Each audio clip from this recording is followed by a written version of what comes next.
ఏపీలో దివ్యాంగులకు సదరం సర్టిఫికేట్ ఆన్‌లైన్‌లో ఇస్తారు. ఈ నెల 25 నుంచి స్లాట్ బుక్ చేసుకోండి.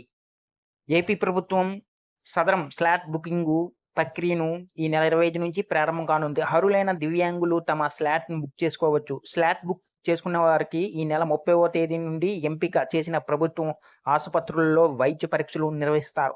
ఈ కొత్త సాఫ్ట్‌వేర్ ద్వారా వైకల్యం శాతం ఎంత ఉన్నా ఖచ్చితత్వంతో కూడిన డిజిటల్ సర్టిఫికేట్ జారీ చేస్తారు. ఈ వీడియోని ఎక్కడ స్కిప్ చేయకుండా పూర్తి వరకు చూడండి. అలాగే ఈ వీడియో గాని మీకు నచ్చినట్లయితే మీ ఫ్యామిలీ మెంబర్స్‌కి, ఫ్రెండ్స్‌కి షేర్ చేయండి. వాళ్ళకి ఇన్ఫర్మేషన్ యూజ్ అవ్వచ్చు. అలాగే ఒక చిన్న లైక్ చేసి మా ఛానల్‌ని సపోర్ట్ చేయండి.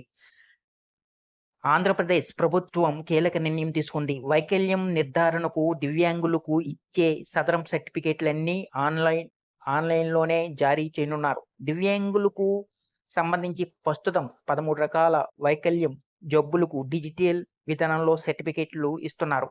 అయితే తలసేమియా, సికిల్ సెల్ అనీమియాకు, హీమోఫిలియా మాత్రం సదరన్ సర్టిఫికేట్లు మాన్యువల్‌గా జారీ చేస్తారు. మరో 6 ధృవీకరణ పత్రాలకు speech and language, autism, multiple disability, specific learning acid బాధితులు జారీ చేసేందుకు వైద్య పరీక్షలు నిర్వహిస్తారు. అర్హత సాధించిన వారికి మాత్రమే ఆన్‌లైన్ ద్వారా సదరన్ సర్టిఫికేట్లు జారీ చేయనున్నారు.